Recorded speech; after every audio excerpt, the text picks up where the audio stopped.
โดยตรงไม่ใช่พ่อใช่แม่เฮาครูบาอาจารย์ก็มีหลักของคุณธรรมคือพรหมบริหารธรรมทั้ง4อยู่นะอันนี้เป็นเรื่องที่เฮาท่านทั้งหลายก็ตระหนักกันอยู่ไม่ใช่ว่าบ่มีเลยแต่ว่าถึงแม้ว่าสังคมจะเปลี่ยนไปแต่เรื่องหลักของคุณธรรมตรงนี้เนี่ยถ้ามีในตัวผู้ใดแล้วก็มีความเจริญ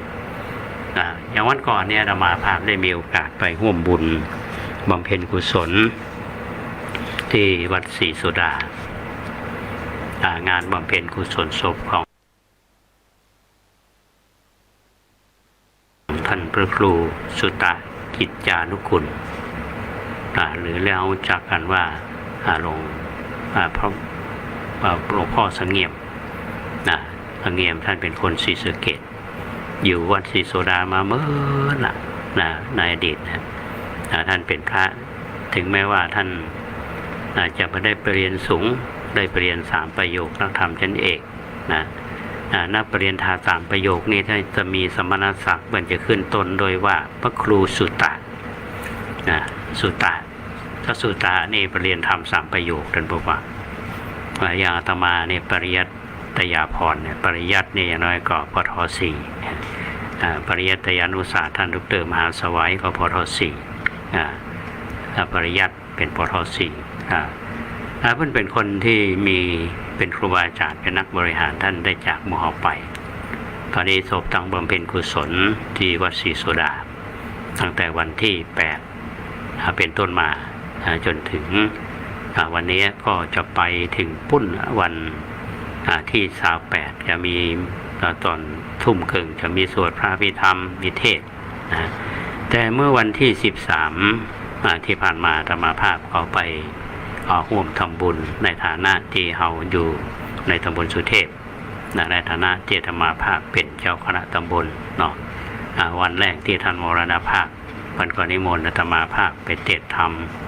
คืนแรกกันมาลัยโพธิโลกแล้วก็ไปร่วมทำบุญวันคืนที่ไปเนี่ยนะฮะท่านเจ้าคุณพระมหาราชราชมุนีท่านพระมหานิมิตรเตี่ยหูจักการเปลี่ยนธรรมข้าพโยเจ้าคณะอำเภอเมืองเชียงใหม่เจ้าวาดวัดศรีขอภัยวัดสวนดอกพระอารามหลวงท่านเป็นองค์เทศนาธรรมอาตมาก็ฟังท่านเทศในหัวข้อเรื่องจตุสาธุคาถาเนาะก็คือว่าด้วยเรื่องของคนดี4ระดับ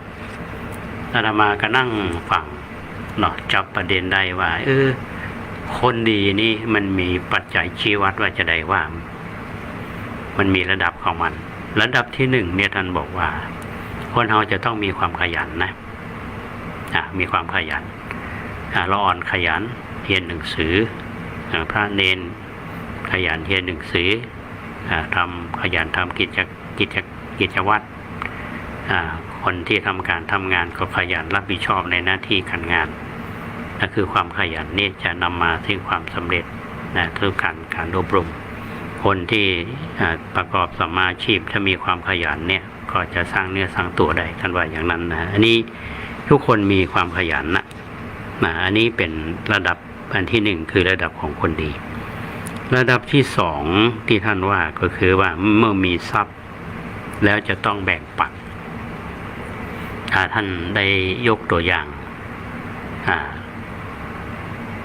ตัวอย่างบุคคลหลายตัวอย่าง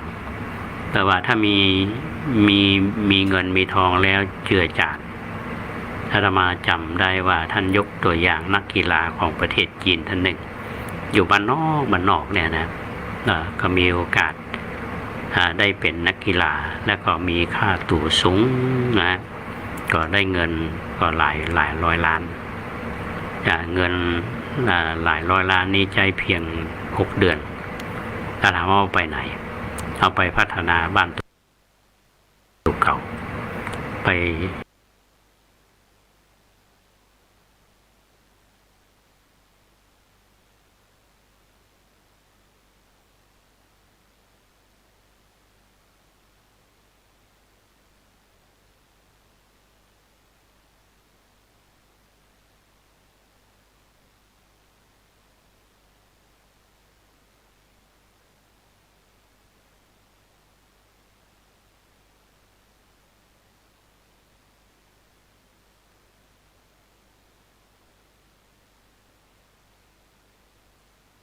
สื่อสังคม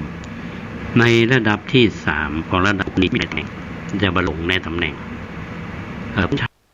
ให้มีเนี่ยทำประโยชน์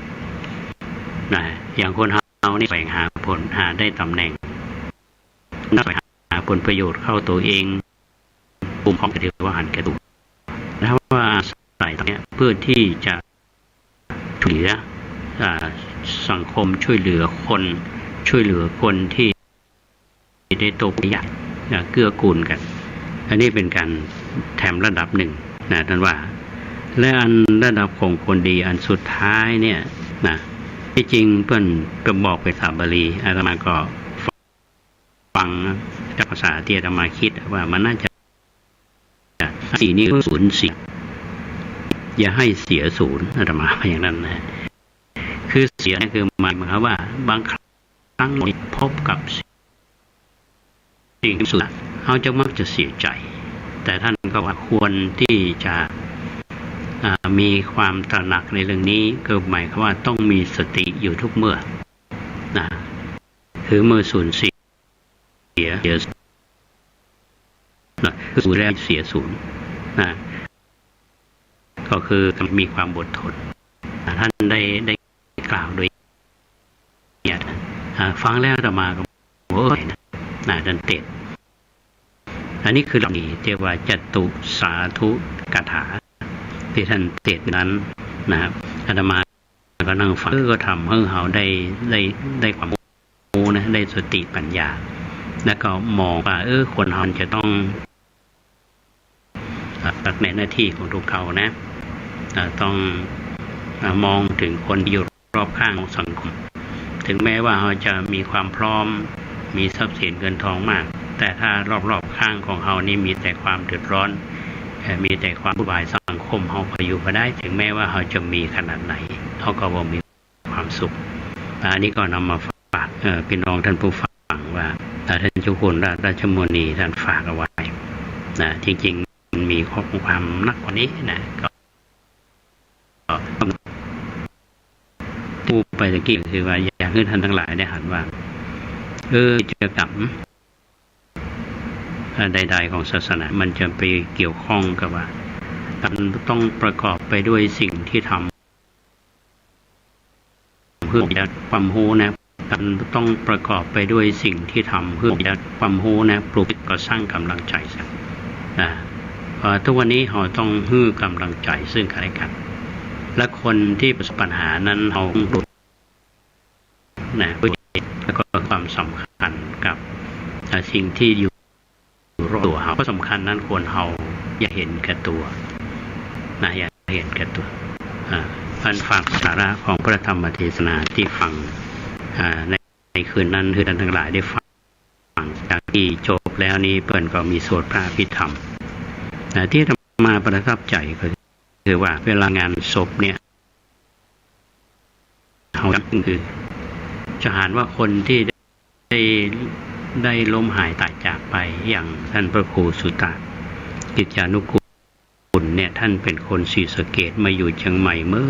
ในพระศาสนาพอท่านมรณภาพไปเนี่ยคนที่เป็นลูกศิษย์ลูกหานึกถึงบุญคุณคนรุ่นหลังเนี่ยถึงแม้ว่าจะไม่ได้ใกล้ฉันนักหนาแต่ว่าท่านมีคุณูปการอันยิ่งใหญ่ในพระศาสนาแก่สังคมเมื่อท่านล่วงลับไปมีอันหนึ่งนั่นก็คือว่าเป็นอัตตุปังแต่สิ่งที่อยู่รอบตัวเราข้อสำคัญนั้นควรเรา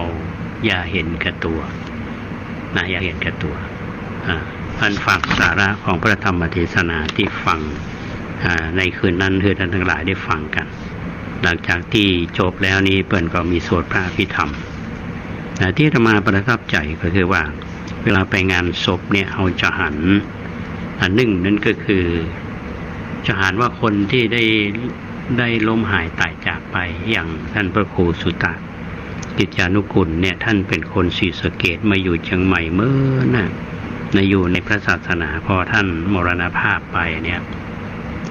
คนที่เป็นลูกศิษย์ลูกหานึกถึงบุญคุณคนรุ่นหลังเนี่ยถึงแม้ว่าจะไม่ได้ใกล้ชิดอย่างนักหนาแต่ว่าท่านมีคุณูปการอันยิ่งใหญ่ แก่พระศาสนาแก่สังคมเมื่อท่านล่วงลับไปมีอันหนึ่งนั่นก็คือว่ามันเป็นสัจธรรมท่านผู้ฟังทุกคนเกิดมามันต้องตายกันหมดยิ่งเฮาทุกวันนี้เฮาจะต้องคิดอย่างอาตมาหลังๆเนี่ยอาตมามักจะอู้อยู่เสมอว่าเฮามาแน่ใจว่าวันพุธนี้เราจะมีลมหายใจก่อนโยมท่านฟังอาตมาแล้วว่าโอ้ท่านจันทร์ตู้จะนั้นที่จริงเราพูดอย่างนี้นี่ก็คือว่าเราจะบ่ประมาทที่พระพุทธเจ้าท่านสอนให้เราตลอดเวลาว่าทุกลมหายใจทุกเวลานาทีนี้เราจะต้องเจริญมรณานุสตินึกถึงความตายแล้วเราจะประมาทเพราะฉะนั้นความดีทุกวันเราต้องตื่นขึ้นมามีความกระตือรือร้นที่จะทำงานมีความรับผิดชอบแล้วเราก็จะไม่ต้องไปโทษในสิ่งรอบข้างเราจะได้ทำให้วันเวลามันมีประโยชน์มากที่สุดในชีวิตแล้วก็อยู่กับปัจจุบันให้นักที่สุดแล้วก็ดูใจของตัวเองให้นักที่สุดถ้าเรามัวแต่ไปดูใจคนอื่นเนี่ยแล้วใจพันใจมันมีทางต้องดูแลตัวเองเพราะฉะนั้นก็ฝากท่านทั้งหลายได้รับทราบในช่วงแรกของรายการส่วนที่สองของรายการนั้นแน่นอนกับญาติโยมทั้งหลายที่ติดตามจะฟังเรื่องของครูบาเจ้าศรีวิชัยต่อก็จะมาเล่าให้ท่านทั้งหลายได้ฟังก็ให้ฟังวันละน้อยวันละน้อยเนาะในฐานะที่เป็นคนเมืองลี้ กตัญญูต่อครูบาก็เอาเรื่องดีๆของครูบามาเล่าว่าการต่อสู้ชีวิตของท่านเป็นจะใดแล้วท่านแก้ปัญหานั้นจะใดแล้วเราได้เรียนรู้อย่างสิ่งเหล่านี้ในยุคของเราปัจจุบันเดี๋ยวปะกันท่านผู้ฟัง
เห็นข้าดังคนใจหิน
บ้างนาขอฝากเอาไว้คิดถึงความตายบ้างนา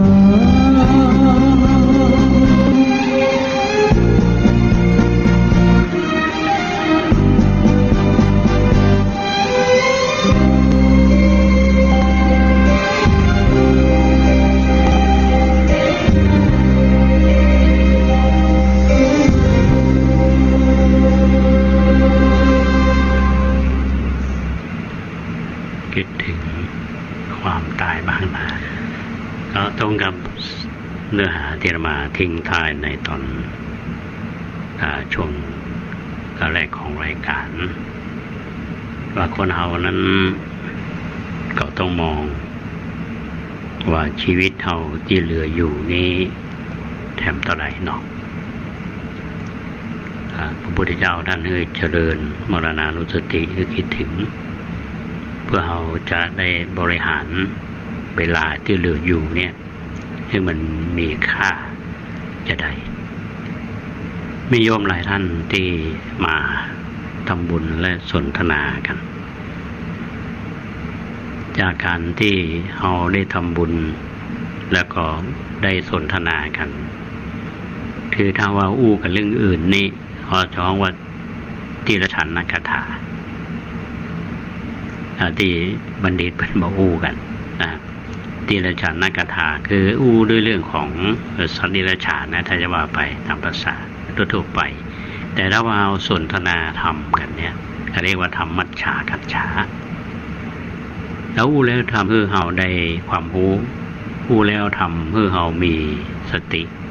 จะเราบ่ประมาทเป็นการสร้างกำลังใจ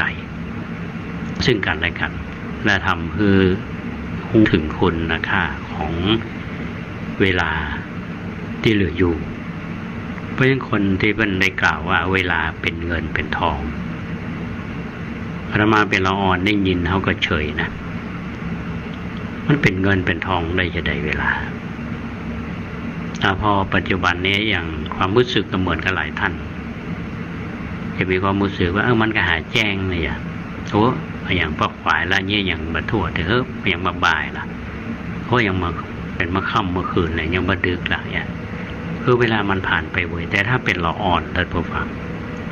เมื่อใดมันจะมืดสึกเตือนเลยแต่คนที่ทำงานเนี่ยจะหันว่าเวลานี้เป็นของมีค่าเวลานี้มันเป็นเงินเป็นทองคือคำว่าเป็นเงินเป็นทองนี่เขาไม่ได้มองว่ามันจะต้องเอามาคือเฮานะเอามาเอาเงินเอาทองมาคือแต่เป็นเปรียบเทียบว่ามันมีค่าเพราะฉะนั้นอย่างญาติโยมทั้งหลายที่เจริญสติอยู่เสมอนะระลึกรู้อยู่เสมอนะถ้าเขาตั้งเกณฑ์เนาะอย่างธรรมาเนี่ยสมมติว่าครูโคเซตเนี่ยมันจะมีอายุเท่าไหร่100นี่มันปาเข้าไป60เข้าแล้วหรอกปีหน้ามัน70แล้วถ้าตั้ง70มันจะอยู่30 ปีว่ะ30 ปี70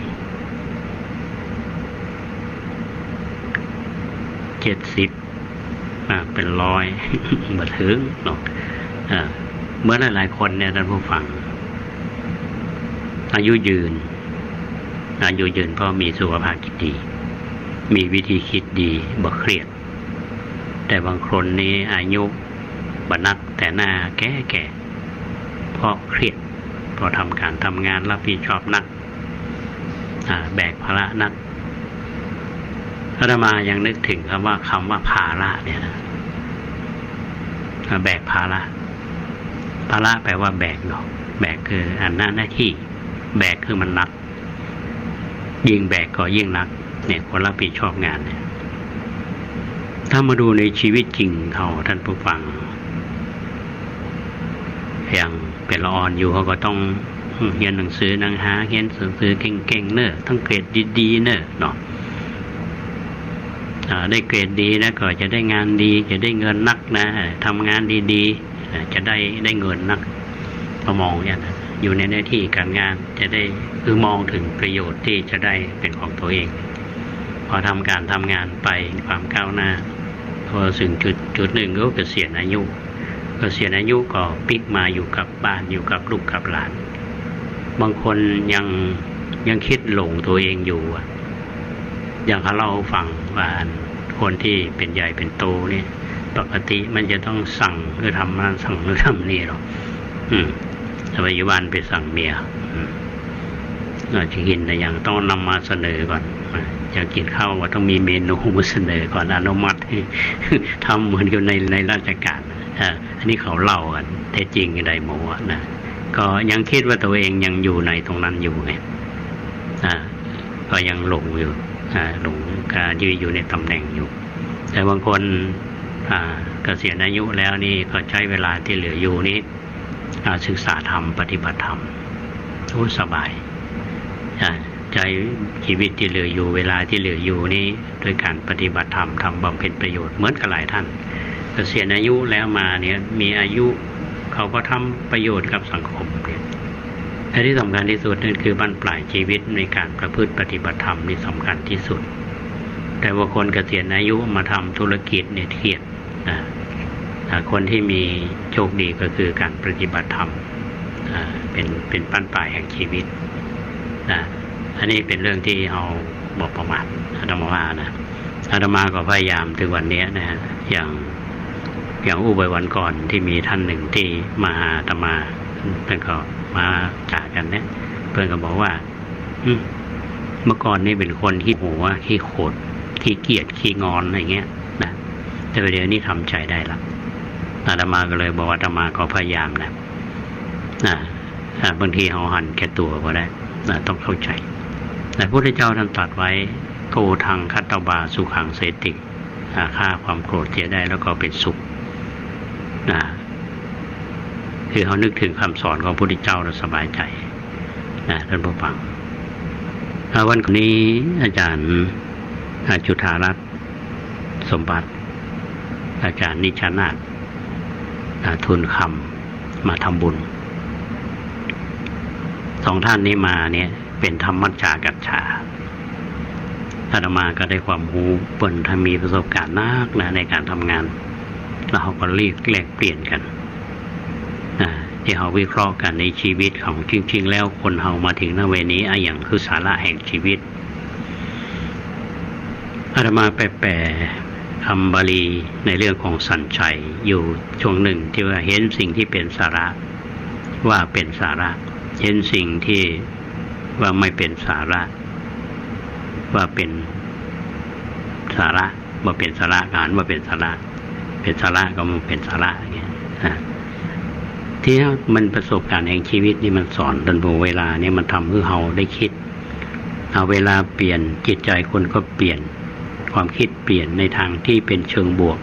รู้หันสัจจะแห่งชีวิตมีอันหนึ่งที่ได้ผู้อาจารย์จุฬารัตน์จันนิชนาถคืออาตมาก็เชิงผู้ประสบความหวังว่าอาตมาเล่าเรื่องของครูบาเจ้าศรีวิชัยเนี่ยเป็นยังไงบ้างก็บอกว่าดีท่านเพราะทำให้คนฟังเนี่ยได้รับรู้เรื่องราวของครูบาได้รับฟังแง่มุมต่างๆนะก็ทำให้เราตระหนักรู้ว่าคนเมืองเราเนี่ยและคนที่ทำประโยชน์แก่สังคมเนี่ยเราจะต้องยกย่องต้องอู้ถึงอาตมาก็บอกว่าเนี่ยมีแนวอย่างสมาคมชลปูนเนี่ยเป็นก็พยายามที่จะให้ครูบาเจ้าศรีวิชัยเนี่ยได้รับรางวัลเป็นคนดีของยูเนสโกอย่างปันนั้นนะคือยกย่องคนที่ได้ทำงานนะอาจารย์จุฑารัตน์อาจารย์นิชนาถเปิ้นบอกว่าก็เป็นสิ่งที่ดีเพราะฉะนั้นอาตมาถึงนำเรื่องครูบาเนี่ยมาเล่าให้ท่านทั้งหลายได้ฟังกันวันนี้ก็จะเล่าให้ฟังเท่าที่มีเวลาเหลืออยู่เนาะก็ค่อยอู้ไปเนี่ยนะก็ฟังแล้วฟังสบายๆจะไปซีเรียสอย่างนักหนานะอาตมาก็เกิดประตันหมู่เฮาท่านทั้งหลายก็ประตันแต่ว่าเฮามีอันหนึ่งที่ถ้าคนเพิ่นทำมาอย่างดีไว้เฮาก็มาเล่าประดับความรู้แล้วก็เป็นการเห็นรู้ไปในตัวด้วยนะช่วงก่อนที่ผ่านมาเนี่ยอาตมาก็เล่าว่าครูบาเจ้าศรีวิชัยเนี่ยถูกคณะ กรรมการเรียกสอบสวนคือคณะวินัยธรซึ่งได้รับความเมตตาจากสมเด็จพระมหาสมณเจ้ากรมพยาวชิรยานบรุรสท่านก็คือความเป็นธรรมครูบาเจ้าศรีวิชัยแล้วก็คณะกรรมการเป็นที่ตั้งเป็นคณะกรรมการสอบสวนนี้เป็นก็ได้รายงานผลของการสอบสวนดังที่อาตมาภาพได้นำมาเสนอท่านตามลำดับทีนี้กรมหมื่นชินวรศิริวัฒน์ในฐานะที่ท่านเป็นคณะกรรมการท่านก็รายงานถึงสมเด็จพระมหาสมณเจ้าพระองค์ท่านก็จะมีวินิจฉัยแต่พระองค์ท่านสมเด็จพระมหาสมณเจ้ากรมพยาวชิรยานบรุรสเนี่ยก็ได้รับทราบก็ว่าเป็นมีรายงานและรายงานผลเพิ่นก็มีวินิจฉัยเมื่อวันที่14กรกฎาคม2463มีรายละเอียดอาตมาจะโดยสรุปเพื่อท่านทั้งหลายได้ฟังว่าในจากการที่ท่านได้อ่านรายงานของกรมหมื่นชินวรศิริวัฒน์กับพระยานวราพรพระธรรมไตรโลกาจารย์เข้ากันเป็นคณะกรรมการพิจารณาเรื่องพระศรีวิชัยวัดบ้านปางอำเภอลีจังหวัดลำพูนแล้วล่ะคณะกรรมการก็ได้พิจารณาข้อหาทั้ง5ข้อในเบื้องต้นเพราะอ่านว่าพระศรีวิชัยรับสารภาพแล้วก็รับโทษไปแล้วแล้วก็เพ่งโดยฐานก็เป็นการล่วงเกินแล้วเนี่ยไม่จำเป็นที่จะต้องพิจารณาแต่เมื่อเล่าถึงความยุติธรรมและความเป็นแบบอย่างต่อไปแล้วควรที่จะวินิจฉัยอย่างข้อที่1ในพระศรีวิชัยเนี่ยตั้งตัวเป็นพระวชาเอาเองอุปสมบทกุลบุตรโดยที่ว่ามีใบอนุญาตท่านก็มีความผิดต่อคณะสงฆ์โดยแท้เจ้าคณะลงโทษกักกันพระศรีวิชัยคืออยู่ในกำหนดถึง2 ปีก็แห้งเกินไปทีนี้ตามธรรมเนียมที่เป็นมาเนี่ยเป็นผู้สั่งลงโทษเองคดีนี้เจ้าคณะหนเหนือสั่งตามลำพังเอาเองก็บ่ผิดแต่ถ้าคำสั่งของเฮาเนี่ยจะลงโทษแต่ผู้ดีนะส่วนข้อที่2นะตกไปข้อที่2ว่าก็คือว่าที่ว่าไปอยู่ในบังคับนะแล้วข้อที่3นั้นเจ้าหน้าที่อาณาจักรเรียกประชุมคณะสงฆ์เพื่อตักเตือนให้รู้จักระเบียบคณะสงฆ์และก็ทางราชการเนี่ยแต่พระศรีวิชัยบอกไปนั้นนี่ก็เขาก็บอกว่าบอกให้เธอไปที่เจ้าคณะแขวงเป็นผู้ที่บอกนักปกครองหมู่หนึ่งแล้วก็ว่าได้แจ้งข้อขัดข้องที่ไปไม่ได้มีความผิดถ้าลำพังเจ้าคณะฝ่ายอาณาจักรเนี่ยเรียกประชุมเองพระศรีวิชัยบอกไปก็จะยกเอาความผิดไปได้นะอันนี้ก็เป็นข้อ1นะส่วนในข้อที่4นั่นก็คือการทางราชการเป่าร้องให้วัดต่างหลายเนี่ยตามประทีปตีกลองในงานพระราชพิธีบรมราชาภิเษกพระศรีวิชัยประทำตามนั้นเพราะว่าการตามประทีปตีกลองเป็นกิจอันจะพึงกระทำด้วยมีแก่ใจทางราชการเป่าร้องก็เป็นเพียงแค่นัดเป็นการบังคับแล้วผิดทางมาเป็นเกียรติยศพระศรีวิชัยประทำก็บ่ควรที่จะยกขึ้นเป็นความผิดแต่ในข้อที่5ที่วัดทั้งหลายนี่ขัดขืนนะครับวัดทั้งหลายขัดขืนในการปกครองเจ้าคณะแขวงก็ดีเจ้าคณะที่ยกเอาความผิดของพระศรีวิชัยนั้นก็บ่ถูกต้องท่านว่าอย่างนั้นนะส่วนในข้อทั้ง5ข้อนี่ก็เพิ่นบอกว่าไปอยู่ในแนวข่าวเดียวกันนะซึ่งส่วนในข้อที่6ก็ดี7ก็ดีข้อที่8ก็ดีคณะกรรมการวินิจฉัยว่าพระศรีวิชัยบ่ผิดนะเจ้าคณะลงโทษเกินบ่ควรปล่อยพระศรีวิชัยไปสู่ภูมิลำเนาของตนโดยชอบถ้าปล่อยไปคือกลับไปทำลำพังเข้าเจ้าคณะบ่ได้จัดแล้วก็เตอยู่ควรส่งขึ้นไปตามเดิมถ้าว่าควรก็มีสังกัดอยู่วัดใดวัดหนึ่งพระศรีวิชัยจะพึงเลือกอยู่ตามใจ กรมหมื่นชินวรศิริวัตรจงสั่งตามนี้ก็ลงนามกรมหมื่นชินวรศิริวัตรเนี่ยตามที่เอาฟังเนี่ยเป็นวินิจฉัยของสมเด็จพระมหาสมณเจ้ากรมพยาวชิรยานวโรสอย่างที่อาตมาเคยอู้ในตอนก่อนว่าท่านมีความเมตตาเนาะมีความเมตตาต่อท่านครูบาเจ้าศรีวิชัยที่จะสังเกตได้จากที่พระองค์ท่านเนี่ยได้มีเขาเรียกว่ามีสมณสารสมเด็จสมหาสมณเจ้ากรมพยาวชิรยานนวโรรสเนี่ยที่มีถึงพระวรวงศ์เธอกรมหมื่นชินวรศิริวัตรเจ้าคณะใหญ่หนกลางเนี่ยพอลงวันที่14กรกฎาคม2563ณที่วัดเขมาพิรัตารามเพิ่นก็ปรารภได้ถึงครูบาเจ้าศรีวิชัยว่าวันนี้ฉันได้พบตัวพระศรีวิชัยแล้วได้ไต่สวนก็เห็นว่าเป็นพระที่อ่อนโยนนะฮะไม่ใช่ว่าเป็นผู้มีความกระด้างก็ไม่ใช่ว่าเป็น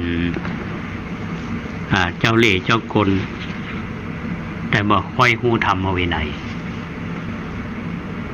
แต่มีสมณสัญญาพอที่จะประพฤติอยู่ได้อย่างพระที่ห่างเหินจากสมาคม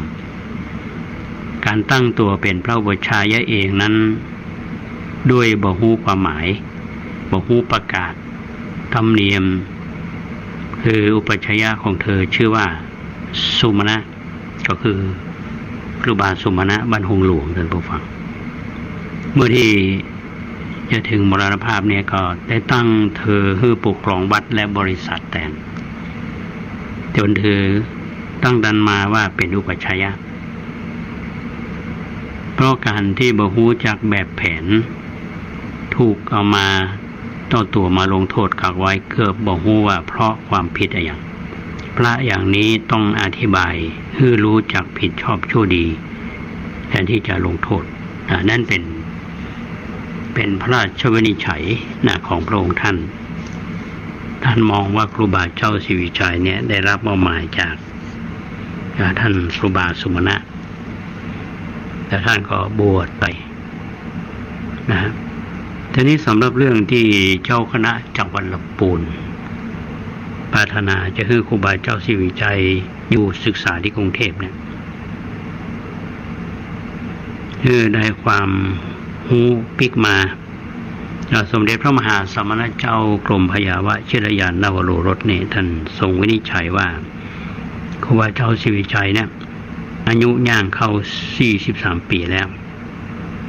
ทั้งยังไม่ได้รับการขัดเกลาก็เกรงว่าจะบ่สำเร็จตัวครูบาเจ้าศรีวิชัยเนี่ยก็ปรารถนาจะปิกไปอยู่วัดบ้านปางก็มอบเพื่อเจ้าผู้ครองนครลำพูนเนี่ยช่วยเป็นธุระในการปิกไปอยู่วัดบ้านปางหรือว่าไปอยู่วัดอื่นที่ครูบาเจ้าศรีวิชัยพอใจแล้วท่านก็เน้นในตอนท้ายของหนังสือว่าจะปล่อยให้เที่ยวเตะอยู่รูปเดียวแต่ขอให้เจ้านครลำพูนเนี่ยชักจูงพระศรีวิชัยเนี่ยคือรู้จักอ่อนน้อมต่อคณะสงฆ์จังหวัดนั้นๆแล้วก็ทรงเอาค่าใช้จ่ายส่วนพระองค์ในการเดินทางปิกลำพูนของครูบาเจ้าศรีวิชัยหนังสือของพระอนันต์พุทธธรรมโมเนี่ยระบุจำนวนเงิน60 บาทตำนานครูบาศรีวิชัยแบบพิสดารในขยายความถึงสมเด็จพระมหาสมณเจ้ากรมพยาวชิรยานนวโรรสกล่าวไว้ในตอนหนังสือข้างต้นว่าถ้าพระศรีวิชัยขึ้นไปถึงเชียงใหม่แล้วเนี่ยท่านจักชอบอยู่บ้านใดเมืองใดวัดวาอารามท้องที่อำเภอใดในมณฑลพายัพอย่าฮือพระครูเจ้าคณะเมืองเจ้าคณะจังหวัดเจ้าคณะแขวงในอำเภอกำนัน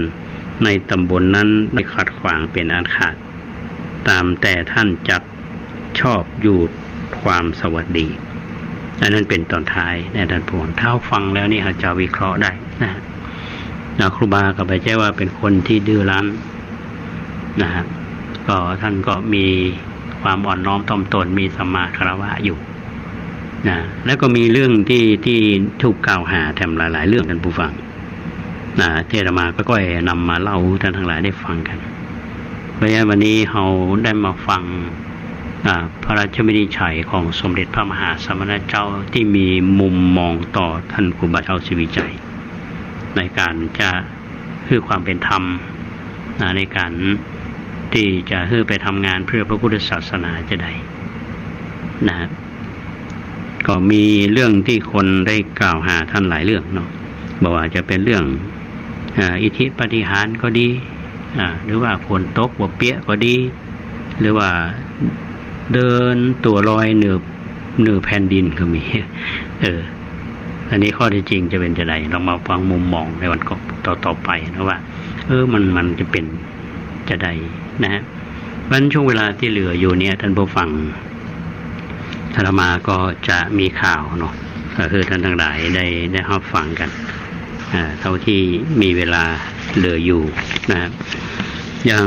ในวันพรุ่งนี้ท่านผู้ฟังวันที่16สิงหาคม2563ในเวลา9 โมงครึ่งเป็นต้นไปซิดก็เรียกว่าซิดเก่ามุกฟอร์ดรุ่นที่2ต่อปี2512นะประมาณสัก 6-70 ท่านจะมาทำบุญก็คือที่จะได้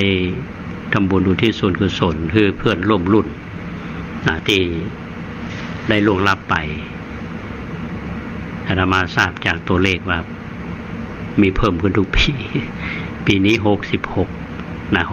ท่านที่ล่วงลับไปเป็นเวลา10 กว่าปีละที่ทางชมรมเรียกว่าศิษย์เก่ามูฟอร์ดเนี่ยซึ่งท่านที่เป็นประธานคือคุณพงษ์พิสุทธิ์รัตวันเนี่ยเป็นประธานชมรมเพิ่นก็มาทำบุญทุกปีนะนอกจากพบปะกันในคนรุ่นเดียวกันซึ่งทำงานในที่ต่างๆแล้วก็มาพบปะบางท่านก็ต้องขอความช่วยเหลืออย่างเงี้ยก็มาให้ความช่วยเหลือกันที่ทำบุญอุทิศส่วนกุศลถวายพระทหารเพลในพระสงฆ์วัดประแดงเฮาอันนี้ก็วัดประแดงเฮาก็ยินดีที่ต้อนรับทางสมาชิกของศิษย์เก่ามูฟอร์ดทุกปีอำนวยความสะดวกพอสมควรอันนี้เป็นเรื่องหนึ่งนะแล้วก็วันที่10ว่าขอภายวันที่4 กันยายนที่จะถึงเนี่ยเนาะนักเรียนผู้สูงอายุรุ่นที่4เทศบาลตำบลสุเทพก็จะมาทำกิจกรรมการเรียนการสอนวิชาพระพุทธศาสนาซึ่งอาตมาเป็น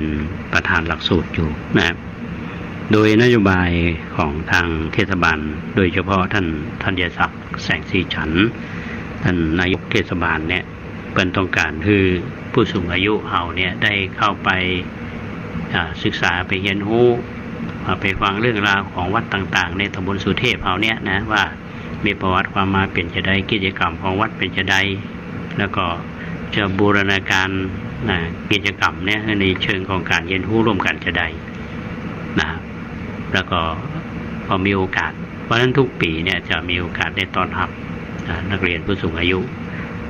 ปีนี้ก็วันที่4 กันยายนเนาะสำหรับท่านที่ได้ร่วมทำบุญบูรณะบันไดนาคมาก็หลายท่านแล้วก็อาตมาก็แจ้งข่าวผู้ท่านทั้งหลายได้รับทราบว่าเราจะบูรณะบันไดนาคสร้างกำแพงปรับภูมิทัศน์ท่านที่ทำบุญมาส่วนรายละเอียดต่างๆนั้นต้องรอฟังทางคณะวิศวกรรมศาสตร์ก็กำลังดำเนินการอยู่ว่าท่านทั้งหลายได้แจ้งความจำนงมาจะเป็นเจ้าภาพผู้นั้นเนี่ยอนุโมทนาอย่างยิ่งเลยนะฮะอันนี้เป็นเรื่องที่เราท่านทั้งหลายจะมีส่วนร่วมด้วยกันคือสมกับว่าวัดประแดงของเราเนี่ยเป็นวัดของหมู่เฮาทุกๆคนอาตมาอยู่วัดประแดงมาเนี่ย22 ปีนะรู้ป่ะ22 ปี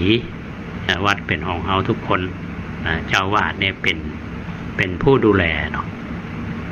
ตามกฎหมายเนี่ย ถึงแม้ว่าท่านจะบอกว่าเป็นเจ้าพนักงานตามกฎหมายมีหน้าที่มีอำนาจในการดูแลการบริหารจัดการวัดเนี่ยก็เป็นเรื่องที่เอาได้ทำหน้าที่แล้วก็เป็นหน้าที่หมู่เฮาพุทธศาสนิกชนทุกท่านอย่างวัดประแดงเฮาที่เป็นอยู่ในขณะนี้ได้